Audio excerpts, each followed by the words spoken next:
Welcome. My name is Yujun Park. I'm an assistant professor here at Parsons School of Design. On behalf of the university and the communication design programs here, we're honored to have you. So without further ado, I'd love to introduce my colleagues, Liz, Juan, and Douglas. Guys, take it from here.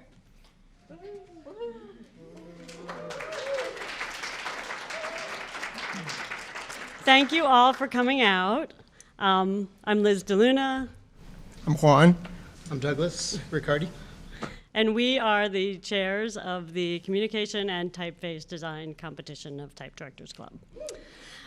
We would like to thank, of course, Type Directors Club, Parsons, and Anagramma who did the competition design, Muir McNeil and Grilly Type for typeface donations. So some TDC upcoming events. Sensolmania workshop with Laura Meseguer, who is here tonight. It's going to be great, so everybody should sign up. Next Saturday. February 5th, Salon She Designs Book celebrates 2 years. March 12th, Elliot J. Stocks, another salon, The Really New Typography. And March 14th, another workshop, Elliot J. Stocks, everything you've ever wanted to know about typography but have been afraid to ask. And very exciting, on March 27th, a day-long Type Drives Culture conference called Formation. So we thank all our judges, communication design and typeface design judges, for this year's TDC 66 Communication Design Competition and the 23rd Typeface Design Competition. Woohoo!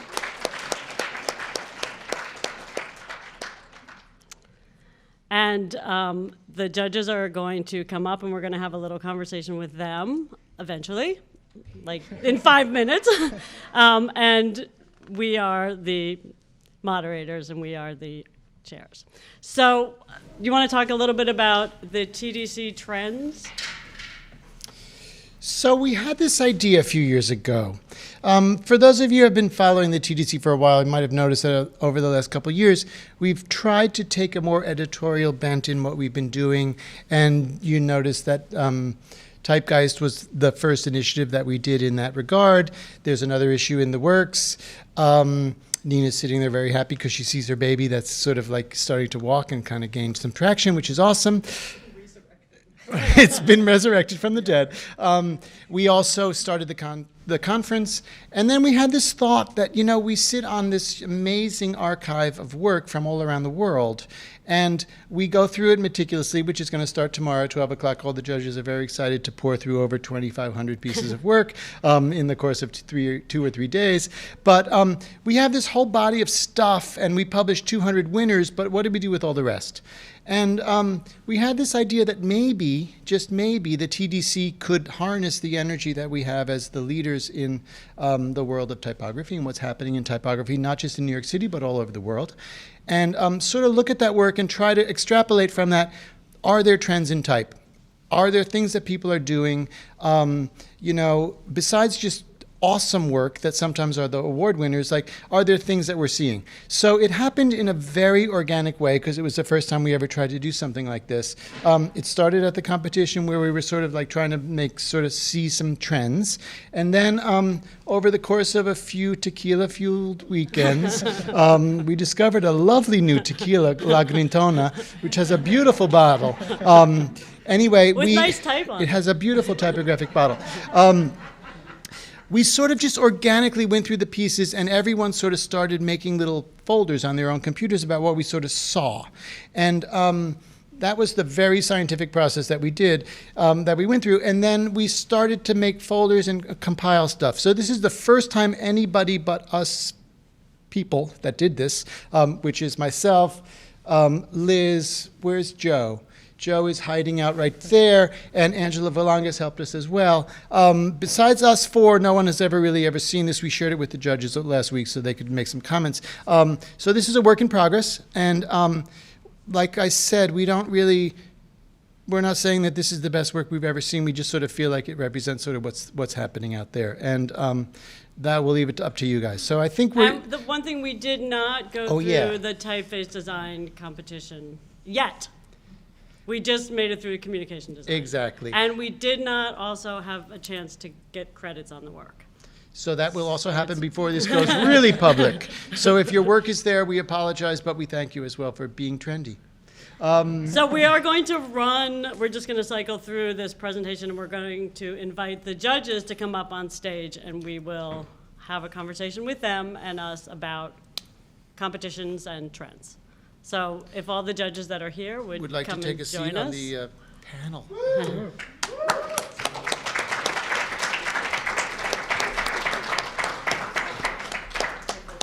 And probably we should just have all the judges go through and introduce themselves, since nobody here knows who maybe everybody is.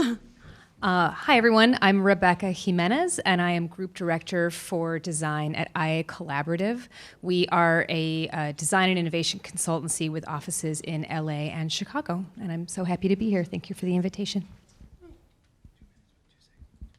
Hi, my name is Wael Morcos. I'm a partner at the Brooklyn-based design studio Morcos Key. I'm also a type designer specialized in Arabic typography. Thank you. Silas Munro. I run a design studio called Polymode, and I also am on the faculty of Otis College of Art and Design, where I teach graphic design. Hi, Dori Tunstall, Dean of the Faculty of Design at OCAD University in Toronto, Ontario, Canada. I got mine. I'm Greg Gazdowicz. I'm a typeface designer at Commercial Type. This is really scary. My name is Maria Doureuli. I'm a typeface designer, and I'm a founder of a studio called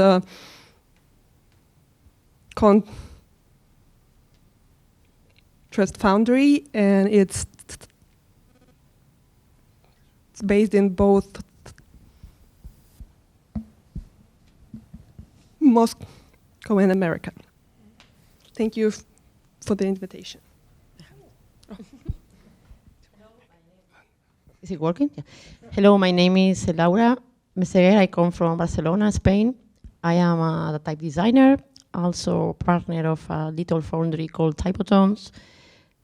This already running from 1991, 92, so we're for a long time trying to make fonts. And I'm also a teacher of type and type design and typography. Hi, I'm Eva. Is it working? I'm Eva Wendel from Berlin. Together with my partner, Peter Stenkov, we founded a company called Neue Gestaltung, and we work in the field of corporate design and digital design and everything around. Thank you for the invitation. So, can you hear me, right? So let's talk about trends. We just had a decade click over. People are everywhere you go. People are talking about, what are we seeing? What are we leaving behind? Are there trends that you're seeing in the world of design, specifically typography, that you feel like you've seen and that you're going to hope keep going in the next decade? Anyone can start. Well, in the rest of our lives. I'll start. Okay. I know, but I just got one thing I'll say and I'll be done. I mean, I think type design has always been mediated by whatever technology is there and it really affects what feels fresh, so it drives the trend. So I think recently and nowadays, kinetic type, fluid type, variable typography are all hot topics that make typography feel a little bit fresher and newer. We've got used to seeing type made out of lead and digital, but still fixed in its form. And I think a trend that I can perhaps pinpoint is, I don't know what to call it, but perhaps fluid typography, fluid letter shapes, whether in their animation as kinetic type or whether in their form change in terms of variable type is definitely something we've been seeing a lot of on social media, just, at surface level. So. Can I go now? I think that's such a good call, Wael, and it's like, I feel like it's not just a trend, but that feels a bit like a paradigm shift a little bit with type in terms of the fluidity of it in so many different ways. Like when you think about an identity program now, it just has to operate in so many dimensions, and that fourth dimension, that fluid dimension, and it's translating from screen to print to projection, environmental, physical things. I feel like it might be like a meta trend. It's like so big. Or mega trend, right? Sorry, thank you. Opposite of that. Yeah. No, that's right. Yeah, mega. To me, it seems like we are living in a very exciting time when type is becoming more and more accessible, and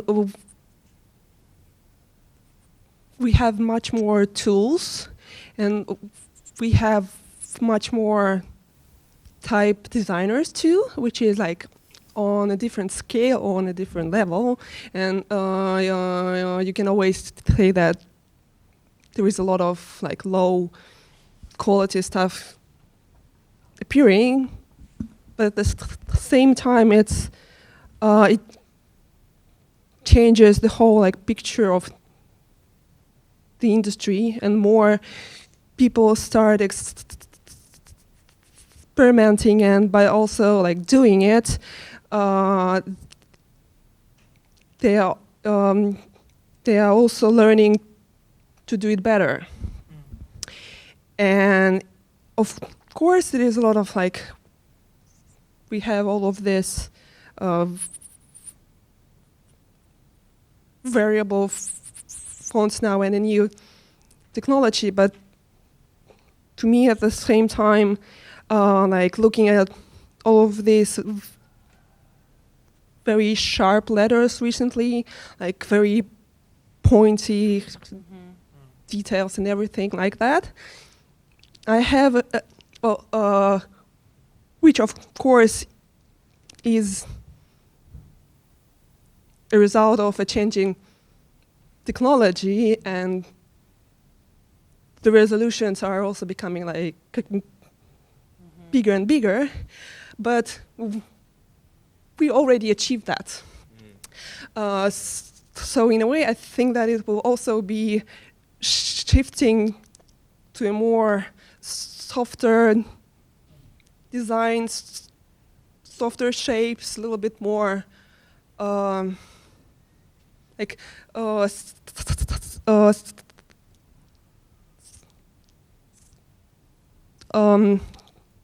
details and shapes which are not like based on pixels, but on like different image, and the more like softer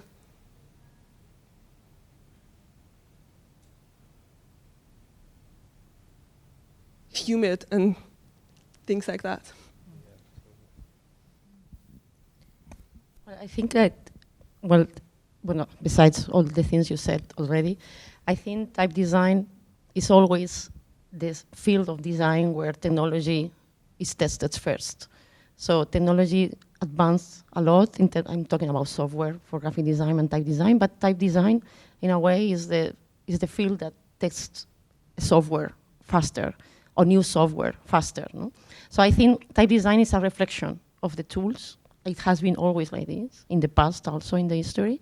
And I think when you have a new software that you can try, a lot of designers embrace that and they want to try. So, and what we have is a result of this, people trying the new thing. But also what I see now is that a lot of people are looking to the history. There are more and more typefaces now based on specimens and history of type.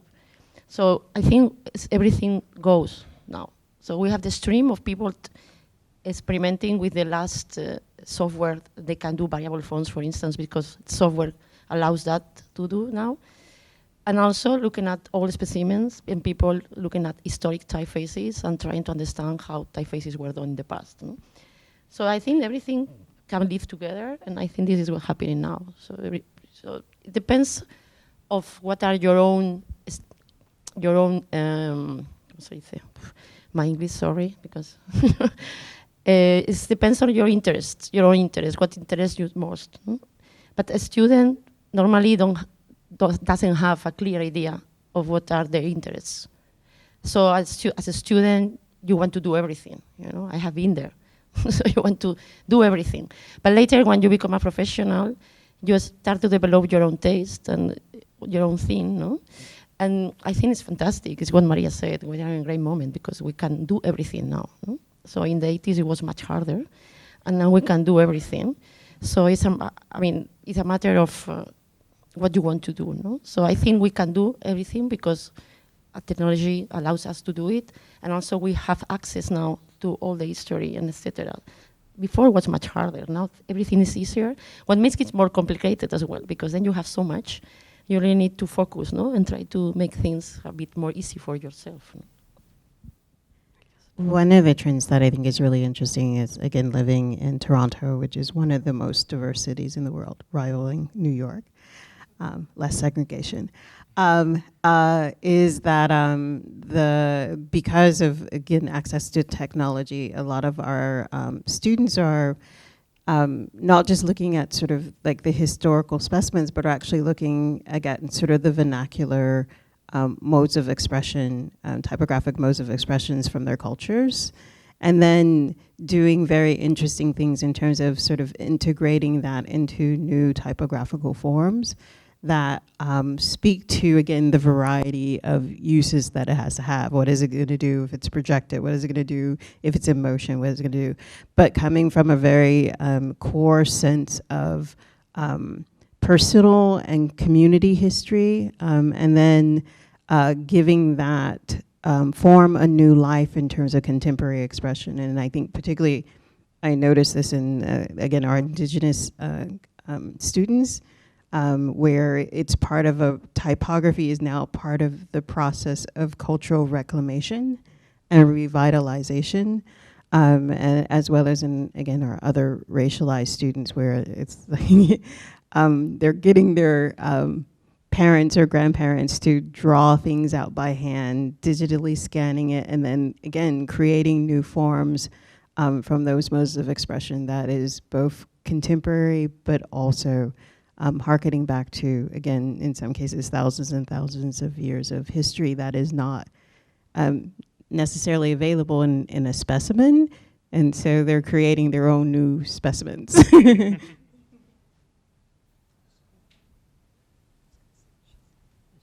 Anybody else?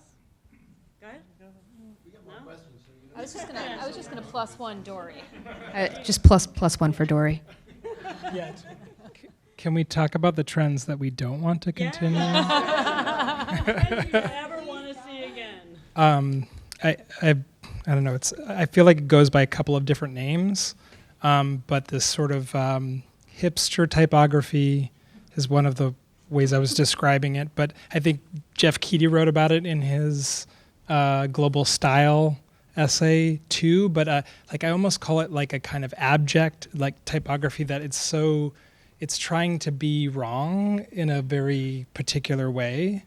And maybe it also has like a foil, a counterpoint that is, Juliette César called it like millennial eye candy, like millennial digital eye candy. So it's these kind of two extremes of kind of like super slick, the millennial eye candy is like super slick, very colorful, kind of like flat, techie type. And then this other kind of like, it's like a grunge 2.0 kind of like through the lineage of punk maybe, and kind of like off. Like awkward. Yeah. I like that. Yeah. You like that? Well, what I like about it is I find the whole, like the de-skilling to be really compelling as a practice. And I think about it a lot. I'm like, why would you do that? And I think that the way that Dori expressed it was really interesting as a way to kind of root that in kind of cultural reclamation. But I also just kind of feel like it's an effort by the practitioner to see things like a beginner again. And I just find that really interesting as a practice that has, it's not just in graphic design, it's also in painting, it's also in, and not necessarily even right now, I feel, but when I look back on the decade, that kind of like de-skilling and kind of trying to see things with beginner eyes, and that therefore you make graphic design that looks like a diner menu, I think is sort of, I'm interested in it as process, I guess. No, I just wanted to say that, I guess, to what you were saying more, Silas, about a certain trend of millennial kind of slickness or something. I feel like, at least for me, what I've seen in type now made by people who are either new to the industry or just kind of like have been doing it for a while, is that a lot of people look at the same kind of sources that are kind of more recent. And I think it's a little bit disingenuous in that way, and that you're not really finding your voice. Truly, you're kind of just seeing somebody else's voice that's probably really cool, and then just either mimicking or making something similar, where like you'd probably have a more interesting route and be kind of like changing discourse in general if you took your own route. That's just personally, I see a lot of people copying the same graphic designers, and it's a little bit annoying to me, but that's just one thing that I was annoyed by. Yeah, I feel like just stop that. I'm with you, and I think the way you're talking about it is a genuine innovation, and this idea of like, how can I be in the beginner's mind and sort of like kind of try to have aesthetics that are outside the sort of norm. But I feel like it's the ones where I'm like, that a lot of them I think are connected to graduate programs and sort of and some Agree. as someone who teaches in a couple Don't grad disagree. programs and Yes. crits in them, and like the summer school typography We want programs. names. You know, that it's like a 2-week thing in LA where I live, or like in Italy or the Netherlands or London, and it's like so bad. It's good. It just feels like people who are kind of in the know, and like there's like these secret codes, and like you can only use Arial. You know? The echo chamber has been echoing for a long time, and I'm interested in whatever comes after that. I'm not sad that it happened, but I agree with you that I want to continue because we got to move on. We got to keep going. Awesome. Well, it's also funny that when we were looking at this work, as a group, the four of us just kept saying, geez, this is all the stuff I tell my students they can never do, and then there's like millions of people doing it around the world, and it sort of debunked everything that we try to teach our beginning type students. As long as you do it well. What? As long as you do it well. Next question, Liz. So, to that point, is if students are not aware of trends, thinking about education, design education, do they risk like being out of step with what's happening, or should we really just be like looking to history? Like, I was at a talk, and I don't remember exactly what he said. It was many years ago, but Massimo Vignelli, there was a talk at Parsons, and he said one of the differences of design and fashion is that fashion has style trends, and design does not. Maybe I'm not exactly what he said, but he was using that idea of trends as something different from fashion and design. But so are the trends helpful, do you think? Are they helpful to students, or? For me, I was a student at some point. And I thought it was actually really helpful to, like, of course, try and make something a certain style or trend, but you learn from it. And I think that's where the thing should be kind of more clear, is that, you're doing this to learn, to figure out how it works. And I think if you have something to add to it that pushes it forward, that's interesting. And that's always hard to kind of see yourself. But yeah, I think they're good as like learning tools in a sense, and in the same way that, master copies of painters or type designers doing revivals, you learn a lot by picking apart these things. But I think figuring out, from that, you'll figure out, hopefully, how to push things forward and change it, or just create something completely new. That's my hope. There's a pretty well-known designer in Spain, that's Mario Eskenazi, that he says that a trend is something that people follow, but the person who created the trend was not aware that was creating something. So this person who created the trend is the good one. In a way, because this person really creates something without being aware that was creating something. And if the other people follow this, is because they understood that it was a good thing to follow. But then the other side is the clients, no? In graphic designs, in type design as well, when you are doing custom projects, because clients think that they have to do this because it's what people, blah, blah, blah, etc. No? I think this is the difficult part, no? When you are dealing with clients and clients want you to do something because it's trendy, no? And you try to convince these persons that it doesn't have to be trendy, what they need doesn't need to be trendy, etc., etc. So you enter in a discussion of, but a lot of people think that it has to be like this because it's trendy. But trends, there are trends that last a lot of time and trends that are burned out in 2 years. And about the students being aware of trends, when I was a student of graphic design, trends was something we were looking at because, you have to do a logotype for something. So you have to look what are the other companies like yours doing in the field, but not to do the same, to do the opposite, no? This is what I learned, no? Okay, you look at what they did and you try to do something different because it's already done, no? So, but this was when I was studying as a graphic design student, no? And now I'm also a teacher, and I always try to tell the students that they have to look for their own ideas. And of course, it's very difficult, again, I say the same thing as before, it's very difficult not to look at what's going on, because even if you don't want to look at it, it comes to you, no? Like, every day, no? Like, boom, boom, boom. You open your computer and you have 25 million inputs in 10 seconds, no? But then it's very difficult for them because they think that this is what they have to do, no? That look what other people are doing. But you can see it very clear that they are following trends, no? But I think that if following a trend for them is fun and experimental way, and they are learning something from it, fantastic, no? Because later they will live it, And if it's a way to find their own voice, I think it's cool, no?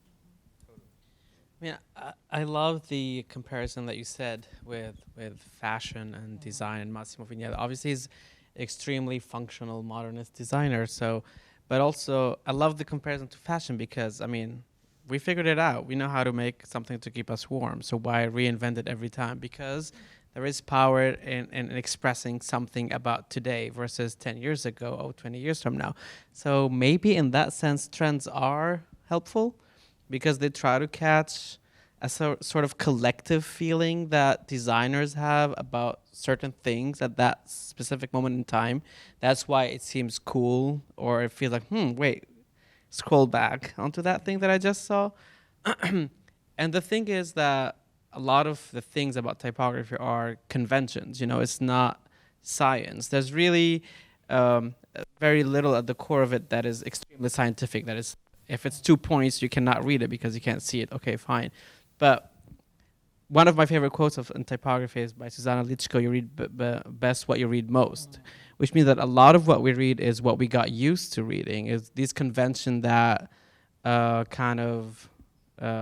stayed after the trend passed. So I think trends are part of that cycle, or collective reaction to things that are happening of that moment. So and it's normal that students and young designers or designers who are working for not necessarily for a client the next day might have the luxury of indulging in conversing with these trends. And that's fine as a discipline, but there's also the designer that's working for a client the next day that might need to operate more in the accepted conventions, because the general public acknowledge them and can read them, Right.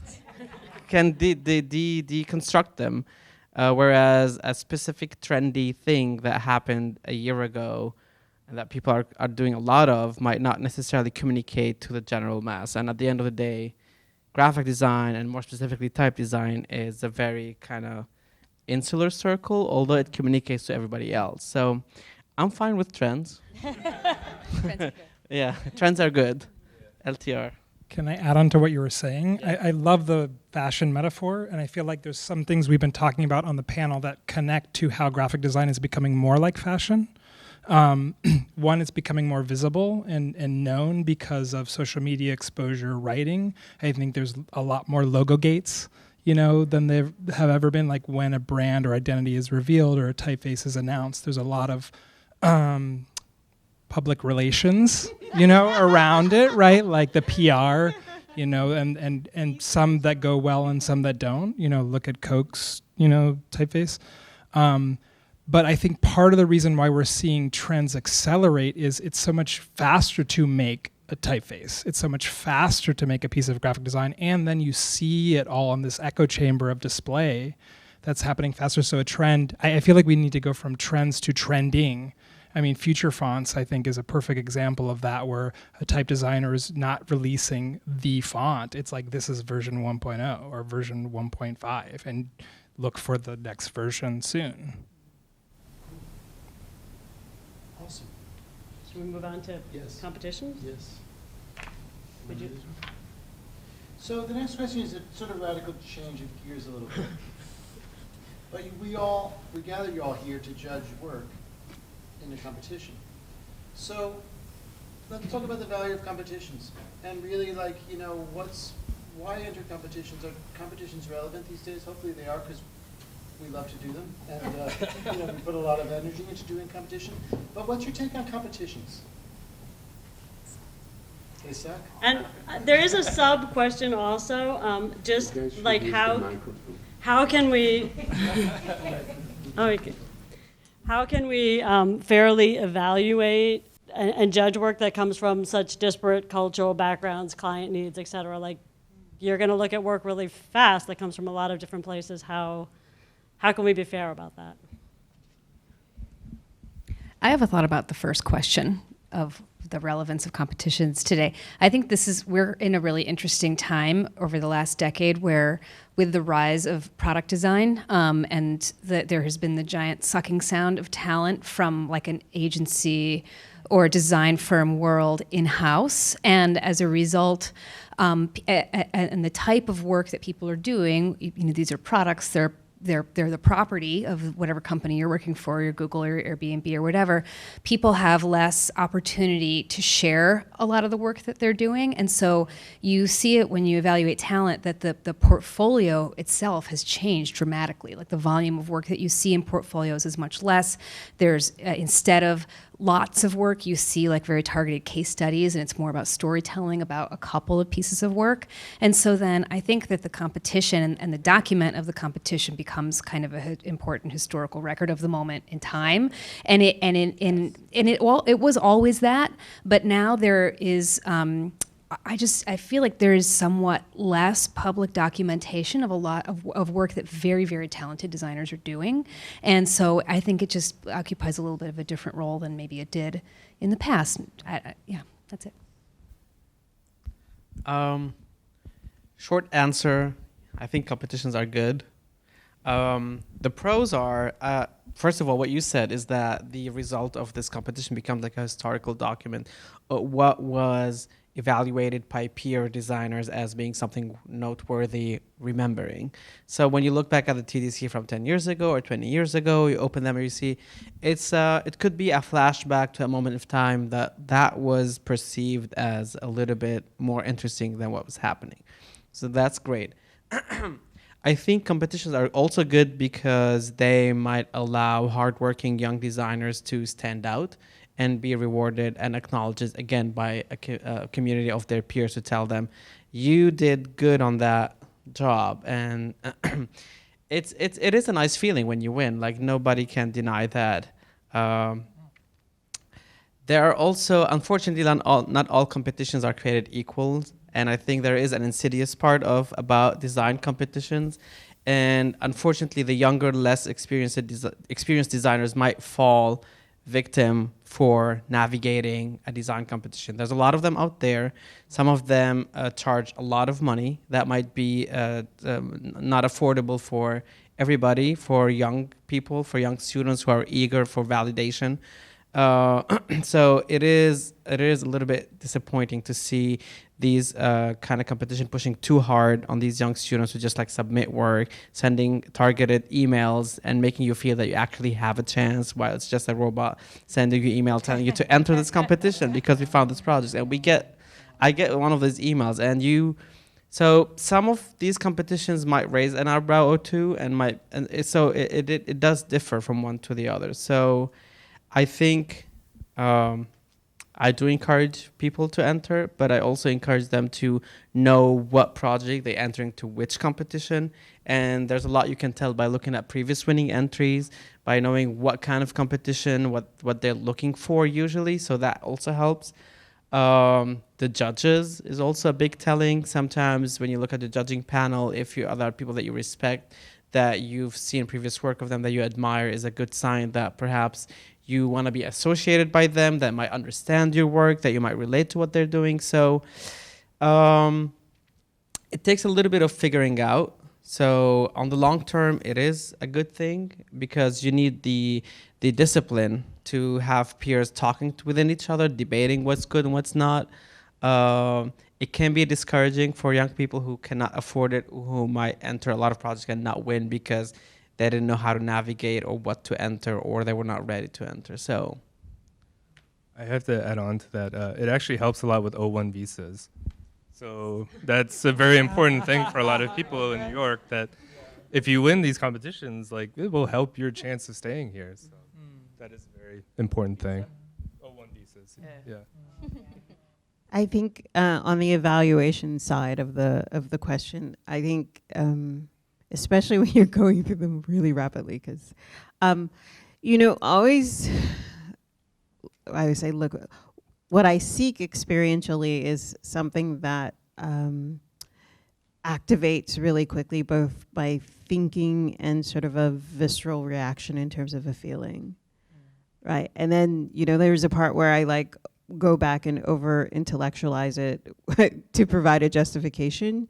But really, I think it's a thing where if you can make me think and feel simultaneously in a really powerful way, then it's not, it's not a matter of good or bad. It's a matter of can I connect, right? And can I connect in a significant way? And that's what you look for. And then, like I said, you'll go back and do the justifications as to why that is the case. But I think that's what you're trying to do, right, is to have some sort of impact on people. And the way we, as humans, process impact is, does it make me think? It doesn't make me feel, right? And so that's what you're looking for. And the more you can push that visceral reaction, and again, I think the point of participating in these competitions is to really help you begin to feel, how can I amplify that, right? How can I amplify that? Because sometimes you see lots of really, quote unquote, beautiful work that is just boring, right? Like it just doesn't, you get like, oh, that's nice, but there's no effective feel, right, around that. And so I think when in design, what we're meant to do is to deeply connect with people, and participating in competitions give you sort of an indication of whether or not you're actually connecting with people in a significant way. I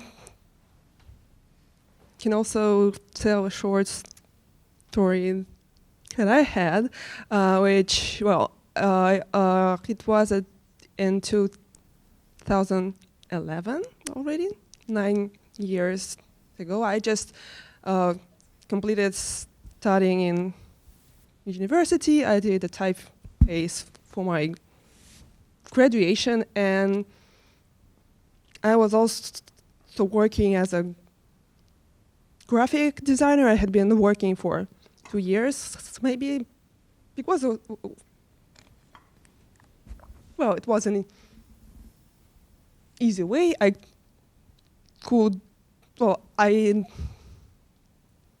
didn't really have a chance to apply for a job as a type designer at that time.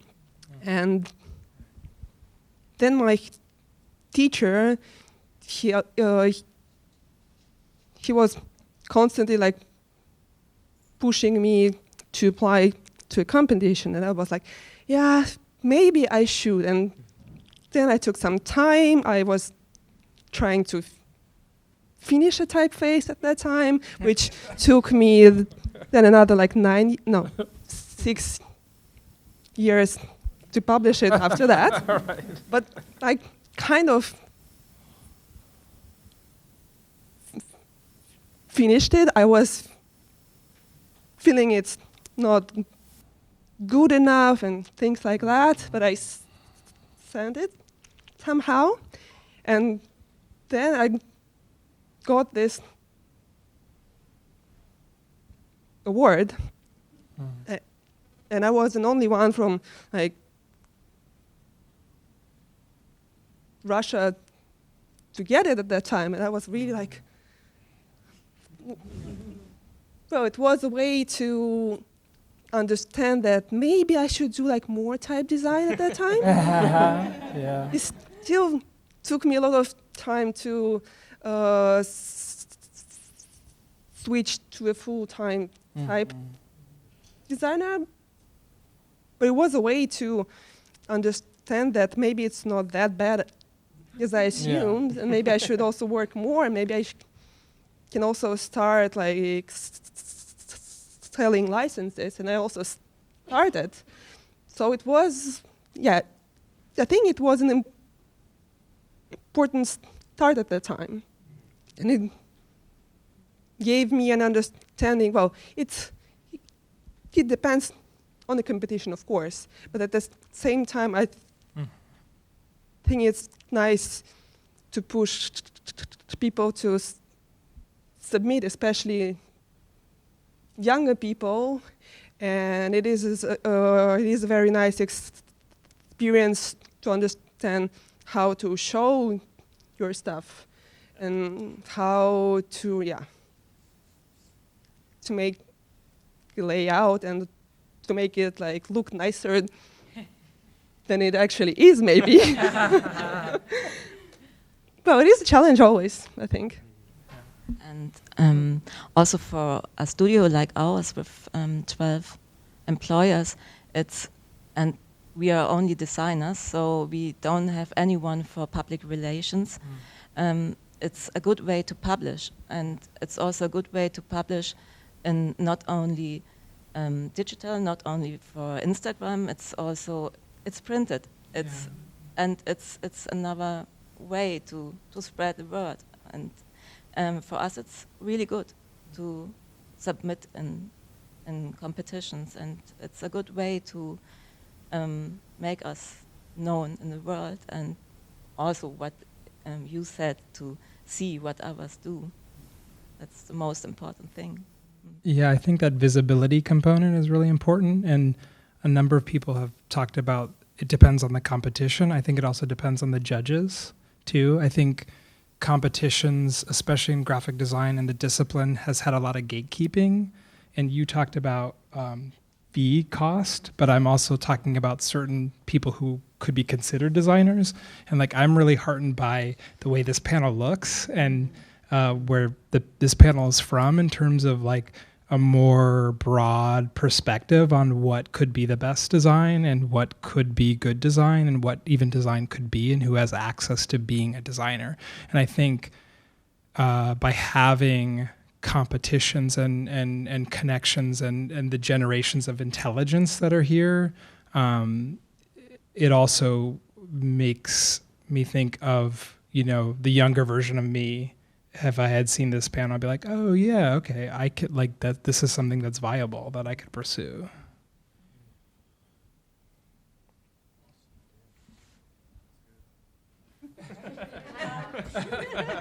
Do not drop the mic.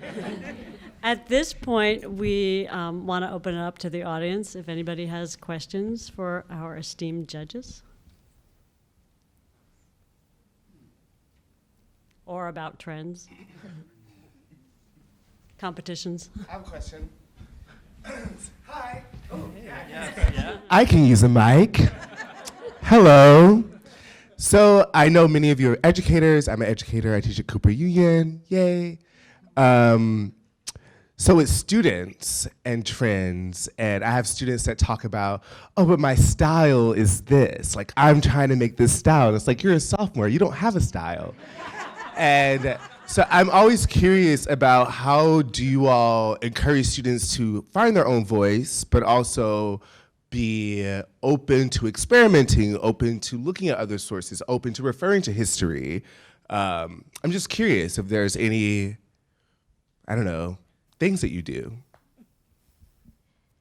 Like I said, because we have an entire ethos at our institution around decolonization, that there's a really strong push for our students to look within their self, within their cultures, and then find ways to express that so that they can connect to all the other diversity that's happening in the space. So that, I think, and what it's really interesting is what's happening, because I talk to my faculty, and what's really happening is that before one or two students might try to like draw on their heritage in some sort of way, and feel in some ways a little bit discouraged by the faculty members, but because there's this whole university-wide permission, that they're just going for it, and they're even using, like, it's one of our principles. Our first principle in our academic plan is decolonization. So even when their faculty members are a little bit hesitant, to put it in the most diplomatic way, when their faculty members are a little bit hesitant, they can use that to say, but I'm going to let we have to do this. This is about decolonization, diversity, equity. This is the expression of it. And so they find the way, they sort of push, in many ways, their faculty members to open up the possibilities for them to be able to find that expression. And again, because it's and it's a thing where everyone has like totally crazy mixed up histories and whatever. So it's like, whatever it means if I'm half Iranian, Indian in Canada, trying to have maple syrup with whatever, that uniqueness of who they are then pushes them into doing something really unique. But again, they're looking around and they're seeing what others are doing, and like I said, talking to their grandmothers and trying to figure it all out. So they're looking and exploring and seeing, but they're looking to see how that could be the most authentic expression of who I am, and how I can use that to connect to others in an authentic way. And so I think just in some ways I was like, giving the permission institutionally to really explore that is really important. Again, being able to, when they say have the cultural competency to support that is really crucial. Like I said, we have no full-time Black faculty in the faculty of design, but I've worked on that. And so I actually end up being the person to push the cultural competency aspect of it if you're wanting to work, let's say, in sort of, African heritage, African American, Black American, whatever sort of heritage. And so those are, I think, making sure you have enough diverse faculty to be able to support that work from a perspective of cultural competency is really important, to really just releasing the possibilities of what students are wanting to do. They just feel sometimes hesitant to do, or they don't feel it's a valid thing to do. And so providing that validation, like, you'll get so much originality and creativity because each person is so unique, and thus the work becomes extraordinarily unique in its expression.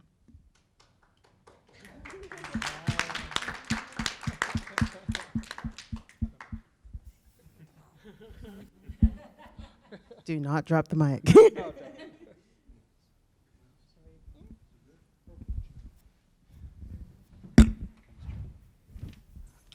I just wanted to follow up on that a little more broadly, or more explicitly rather. I also teach typography, and I have currently, as probably many of you do, if you teach in the States anyway, tremendous number of students from Asia. Primarily my class this year, about 70% Chinese, other portion Korean, and they're often asking me, can I bring my own language into my own letter forms? And I'm like, they're beautiful. I don't know what to do with them. I can kind of critique them on the basis of, they look like they're well crafted, but I can't give direction to it. So like, how do we allow people to bring these expressions from their own culture? I can't learn every culture in the world in order to support that.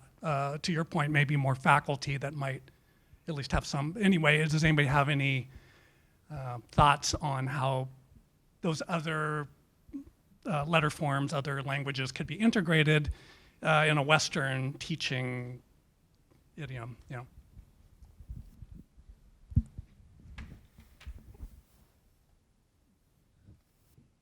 I mean, it can be. I have one of our type faculty member who's actually writing a textbook on, and again, I guess it's more of a compilation of different expertise around how to do this and what it means and what are the things you can critique. And again, he's, second generation English or something. European and white. And so in that sense, I think part of it is he choosing to learn, right? And you don't have expertise in everything, but at least being able to have enough to say, I can't help you in this particular thing, but if you read, this, you might get more information in that. And again, you don't have to learn with everything. Like again, if your demographics are such that it's like, majority Chinese, then even just digging a little bit into those aspects of it. And then like I said, for me, it's mostly just a matter of allowing permission, right? So even taking that interest, developing a little bit of that competency, even if it's entering in dialogue with someone who has a deeper competency within that just opens up permission for your students to explore more, right? And so, what a lot of my faculty are learning is humility in the sense of like, we're learning this together. And I, like the gratitude that students feel in that expression of we are learning this together. Like I said, it just opens up so many possibilities for them feeling they can bring their full selves into their design careers. Like it's miraculous. Just that little bit of humility gives them confidence in the fact that they're experts in their own languages in some ways. Yeah, I think the answer of opening up the process for them to, I remember in my graduate school at RISD, and I was doing posters with a lot of Arabic typography, and we go into the crit, and everybody would look at them, oh my God, they're so pretty, they're so good. And then the conversation would go quiet because nobody had anything more than that to say. I mean, I was glad that they found them pretty, but it was always a little bit disappointing, like, can you say a little bit something more so I can like push? But I think a big part, teaching is hard. You cannot really be an encyclopedia of everything that's been done out there. And I think what you just suggested is extremely valuable to kind of push them, say what you can say. If you can critique the craft, if you can tell it's well drawn, you can say that, and then throw back the ball at them. Like, can you bring me 5 designers from that specific culture that you're trying to reference? And then you tell me why were they regarded as the most famous ones, the best ones? What was their work about? What makes them different? What do you think? So engage in that learning process where they will tell you, but then what you do as a teacher is put the structure for them, and there's the context. Like, all right, next time you come to class, I want you to bring 10 references from that specific theme, subject, context, language that you're trying to work with, and explain it to the rest of the class so we can start to have a entry point to what you're trying to do, and then we can give you some thoughts on that. I think it is. Yeah, go. Sorry, I think it is a very good point, and it's. I think it's also a challenging time nowadays, especially if you are in a large tech company and you are a designer, and especially for people for whom like Latin is a native language, they will start designing using Latin. But the company has a huge market in Asia, in all the other countries. And I think it is very important nowadays, especially, to have a discussion about it, and also for all of us to start like learning more about other languages and other systems, and at least trying to understand them, to hear about it, and to not only start designing by designing with Latin typography, but also with all the other Arabic, Chinese, Japanese, and everything else. It's, of course, it's challenging. It's a huge amount of knowledge and everything, but that is, I think, the future. That's what we live in. And if we are only designing for the Latin, it's not relevant. Yeah, nowadays. it's even the present. So I find that clients, sometimes it's clients, the business owners who have that impulse before the designers do. They'll say like, well, how is this going to work in German, or how is this going to work in Arabic, because they live the impact of that on their bottom line. And so I think that it is actually, I do imagine it's going to have to change typographic education in the future, because I think you're absolutely right. We're living it today. So it's really interesting. Yeah, it's multiple factors, this decolonization, globalization. One of the things that your question is coming from a place of that I like to think about is, even as someone who's marginalized in multiple ways, is how do I come from the place of being an ally, like allyship? So like one of the things I've been doing is pointing my students, I did a talk at the Letterform Archive in San Francisco, and a couple months before I gave a talk, Lars Kim, who's a letterpress printer and type historian, did an amazing talk on the history of Korean calligraphy and typography, movable type. So I'm like, go watch her video, like for an hour. Like she's an expert. Like we as faculty, as teachers, we don't have to know all the answers. Like we can be resources in terms of our own intelligence, but also like how do I resource the collective intelligence of what's in my classroom, and then also the world. We have access to all this information.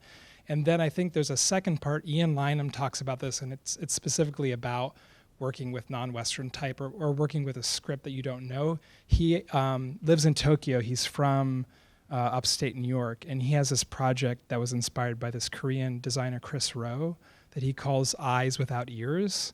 And he requires his beginning typography students to actually typeset a text that was translated in Korean and English for students who are either Japanese or American. He teaches at Temple University, Japan. And so the students have to work with both a script they know and a script they don't know. And how do you operate with that? And that's sort of like, he also talks about faculty need to do the homework themselves, you know? So like we also need to continue to educate ourselves and grow and evolve with our students. And I think your question is coming from that place. Yeah. Go ahead, you can say that. Yeah, it is a good place. Okay, awesome. So I think that's it. I think that's a wrap. I can't thank you guys enough for being here. You're fantastic. Please stay, have a drink, introduce yourselves to the judges, meet the judges, meet us, drink wine. Thanks again for coming. Thank you for coming. Yeah, wine over there. Thank you so much.